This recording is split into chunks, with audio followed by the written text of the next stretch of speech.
ভারত বিরোধিতার মাধ্যমে বিএনপি নতুন আন্দোলনের ইস্যু খুঁজছে বলে মন্তব্য করেছেন আওয়ামী লীগ সাধারণ সম্পাদক ওবায়দুল কাদের। সকালে জাতীয় সংসদ ভবনের সামনে সংগঠনের ৭৫তম প্রতিষ্ঠাবার্ষিকী উপলক্ষে এক সাইকেল র্যালির উদ্বোধন অনুষ্ঠানে একথা বলেন তিনি। স্বাধীনতা সংগ্রাম ও মুক্তিযুদ্ধের নেতৃত্বদানকারী দেশের অন্যতম প্রাচীন রাজনৈতিক দল আওয়ামী লীগ। দেশের যে কোনো আন্দোলন সংগ্রামে অগ্রণী ভূমিকা পালনকারী এই সংগঠনের ৭৫তম প্রতিষ্ঠাবার্ষিকী ছিল ২৩ জুন। এর অংশ হিসেবে শুক্রবার প্রায় ১,০০০ সাইকেলিস্টের অংশগ্রহণে বর্ণাঢ্য এক র্যালির আয়োজন করে ঢাকা উত্তর সিটি কর্পোরেশন। র্যালিতে আওয়ামী লীগের সাধারণ সম্পাদক ওবায়দুল কাদের সহ কেন্দ্রীয় নেতারা উপস্থিত ছিলেন।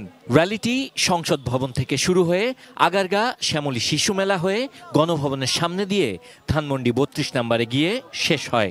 র্যালিতে বিভিন্ন এলাকার সাইকেলিস্ট ও রাজনৈতিক নেতাকর্মীরা অংশ নেন। অনেক ভালো লেগেছে এবং আমরা এখন থেকে প্রায় প্রতি সপ্তাহে একদিন হলো আমরা এইভাবে সাইকেল দিয়ে ঘুরবো ইনশাআল্লাহ। এই উদ্যোগটা করে আমাদেরকে আরো উৎসাহিত করেছে। আমরা সবাই যদি এই সাইকেলের একটা আলাদা লেন পাই তাহলে আমাদের জন্য খুব ভালো হয়। বিশ্বমানের থার্মিক্স রড, সালাম স্টিল থার্মিক্স, দেশের একমাত্র থার্মিক্স রড। র্যালি উদ্বোধনের আগে ভারতের কাছে আওয়ামী লীগ দেশ বিক্রি করে দিয়েছে বলে যারা অভিযোগ করছে তাদের উদ্দেশ্যে ওবায়দুল কাদের বলেন, বঙ্গবন্ধু কন্যা কখনো দেশের স্বার্থ জলাঞ্জলি দিয়ে কোনো কিছু করেনি। ভারত বিরোধিতার নামে আন্দোলনের ইস্যু খোঁজার চেষ্টা করছে, তারা আবারও ভুল পথে হাঁটছে। আমরা যা করি বঙ্গবন্ধুর কন্যা বাংলাদেশের স্বার্থেই করেন।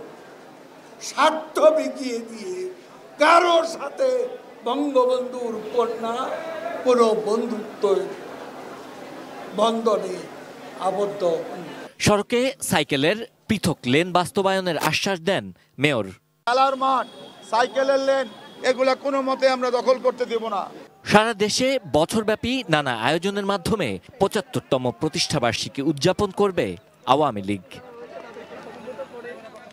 Sabir Ahmed, ATN news, Dhaka.